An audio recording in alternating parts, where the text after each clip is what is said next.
What's up guys, this is TechZeroStickiesGlue, and today what I've got for you guys is a quick run through of my 5 favourite applications. This is going to be no games, just sort of, I call them games and applications, but I guess all games are applications, but this is going to be sort of like utility ones, so anything that doesn't count as a game. And this is actually in collaboration with OA Walker, sorry if I've mispronounced your name, but he does loads of really good app reviews. He does these little app things where he does sort of his top 5 each week, and they're really cool. I like watching those. So if you guys head over to his channel, link will be in the doobly-doo, and I'll also put an annotation after I've done my 5, and you can go see his.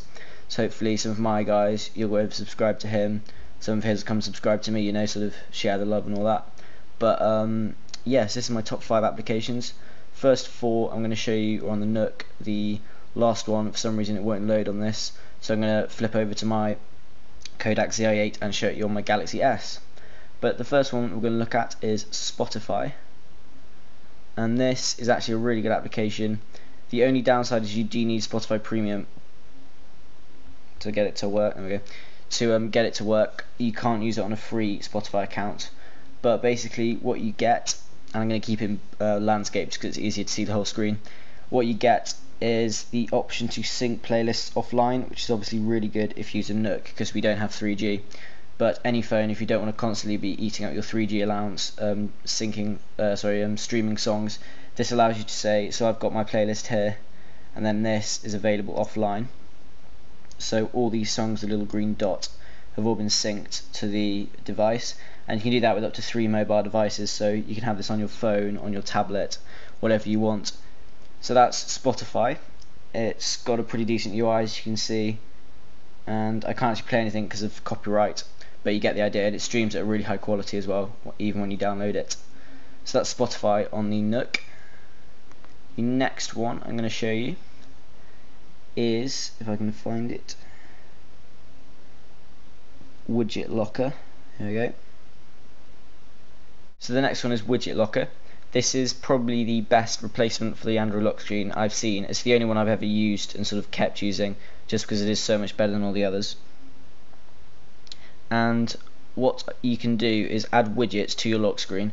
So you can long press, just like on a home screen, add a widget, so say lock screen clock, and you get the widget. I'm just going to remove that.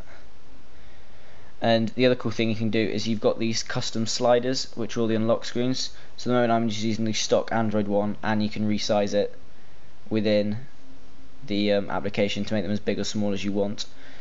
But what I'm going to show you is you can actually add other ones, and there's so many themes from XDA developers. You can see here, you click here and it takes you to a theme gallery. But I've downloaded a few. So you've got a couple of honeycomb style ones, and then you got all these stock ones. So I mean, if you want, you can add an iPhone one. Don't know why you'd want to, but you can add that. And then obviously you got slide to unlock, and there's loads of different ones all based on different styles, so you can customize them yourself as well if you want. But this is just really good because you can add the widget, so you can have more information on your home screen, and you can choose the lock or the unlock method you want. And you can also have it so it forces it, so if I do this, it won't go into landscape. You can force it to be in landscape or portrait, which is really good if you're trying to make a sort of honeycomb tablet experience, because I can have this so I unlock straight into landscape, and it will always be in landscape when I turn it back on again. There we go. So that's Widget Locker, and I believe that's about $1.99 in the Android market. The next application is a widget called Desktop Visualizer, which is probably my favourite home screen widget, if you can have a favourite widget. And what it allows you to do is resize images to have on your home screen, and then link that image to do something else. So you can see there's all these different size options, and then if you're using ADW or Launcher Pro, you can of course resize them. But just to give you an idea of what sort of things you can make, I'll just set an icon, and then I'll show you a home screen that I've built using Desktop Visualizer. So you can select an icon from an image file or an application or whatever. I'm just going to go into something I downloaded off my Dropbox. You can then select an action to launch, and you've got applications or a bunch of other options, so like Launcher Pro, shortcuts and stuff like that. You can then choose if you want a label underneath it. I'm just going to delete those. you can choose text color, and then you can also choose the color when you press it, and I'm going to hit none. And so there you can see, or actually you can't really see, probably should have chosen a brighter color logo. Come on. Okay, let's resize it, you might be able to see it. So you can see that's really blurry now because I've blown it up, but it's actually a really nice doodle style icon for Firefox. And it was a pretty poor example, but you get the idea. You can set a picture to do it, and if you tap that, that's going to launch Firefox. So you can imagine you can make loads of different home screens using this. Just going to remove that, and then I'm just going to quickly go into a home screen I've built in ADW, which purely uses Desktop Visualizer, just so you can get an idea of what you can make, sort of, if you spend a bit of time on it. I believe it's this one.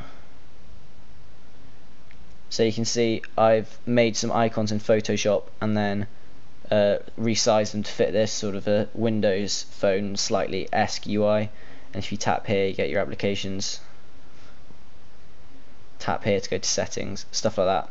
So that's not Widget Locker, sorry. That's Desktop Visualizer, which is a really good widget. Right, so the next application is Dropbox, and if you use Dropbox, you will not be able to think about how you survived before you used it, because it is that good. It's an online file sharing service which syncs with your PC or your Mac or whatever you use as a computer, and you can then download the free app for Android and sign in on it, and you'll have instant access via Wi-Fi or 3G to all the files you save on there, and you can upload them from here to Dropbox and then take them off onto your PC, or vice versa. You can edit them on your phone, put them back in, edit them on computer, all the stuff like that. So for example, I share all my icons into my Dropbox, and then I can just pull them off when I want to set them on my home screen.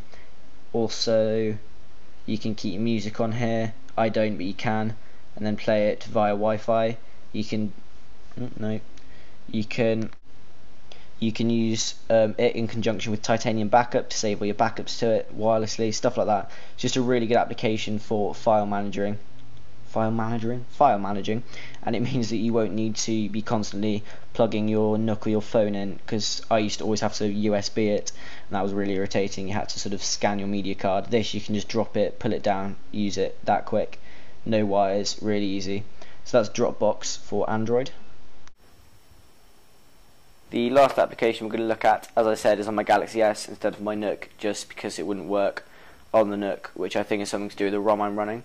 But this is TweetDeck, and this is my sort of Twitter client of choice, and it sort of works on the principle of having columns. So you can see this first one, as it says at the top, and that ticks over, is home, and when you scroll through you get the time instead of the tweets you're looking at, so it's quite easy to see when they were tweeted.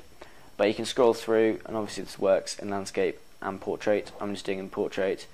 Sorry, no, I'm doing it in landscape just because it's easier to fit on the video. But that's all the people I'm following's tweets. Then you can scroll across, and you go across to your mentions. Then you scroll across again. I'm just going to cover this up. There's direct messages. Scroll across again. You can then add people as columns. So I've got Droid Gamers here, and then I've also got Ashens. And as you can see, there's a little yellow dot on there which sort of corresponds to each column, so you know if you've got something. So for example, that means I've got another direct message. There we go. I'm just going to cover this up just in case that people don't want me to show their direct messages, obviously. And then you can go here to add people as favourites. Then that's going to rotate. No, so you can add people as favourites for a quick link, and you can then also go into them, and then you can hit menu. No, where is it? You go tweets, and then you can hit here, and it adds them as another column. So if I add that, there now, you can see another dot's appeared there, and they're now scrollable as a separate column, and you can scroll across. No, you can't scroll that way. I thought it loop scrolled. Oh, sorry, no, sorry, it doesn't loop scroll. You have to scroll like that. But it's a really nice Twitter client because it's so simple and it's got a really streamlined UI. Just bumped into the camera.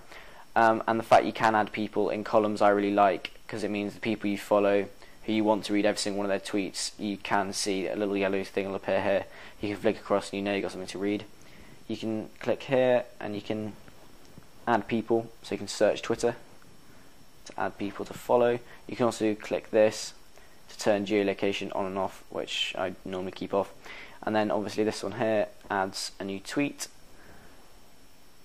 You can do all the normal ones, so this, swipe fail, typing fail, there we go.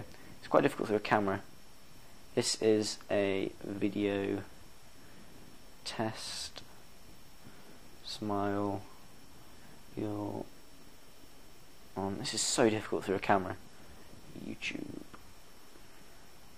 So you can do that, and then if you hit here, it closes the keyboard. You can add a picture either via the camera or from your gallery. You can add all your try that again. You can add all your, what is wrong with me? You can add, attempt 3. You can add, bloody hell. You can add your location.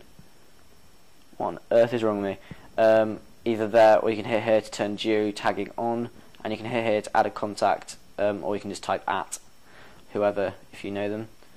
Let's take a photo to show you how it attaches images as well. So we'll take one of the Nook colour. There we go. And that's a pretty picture. So we'll touch that, and then you can see it adds it as a YFrog image. You hit send, and then it'll send it as an update via YFrog. So you can see it's pretty quick. And that'll upload. So that's TweetDeck on the Samsung Galaxy S. So that's the last app, guys, in my sort of top 5. This isn't in any particular order. These are just the top 5 that I sort of go back to the most, or the ones that I rely on or use the most. We may do this again, me and OA Walker, with our top 5 games, but for now this is our top 5 apps. So click anywhere on the Galaxy S to go to see OA Walker's top 5, and I'll see you guys in the next video. Ta-ra, and don't forget to subscribe to OA Walker if you like his vids, and I apologise for that little verbal stumble earlier. I don't know what's wrong with me. Ta-ra.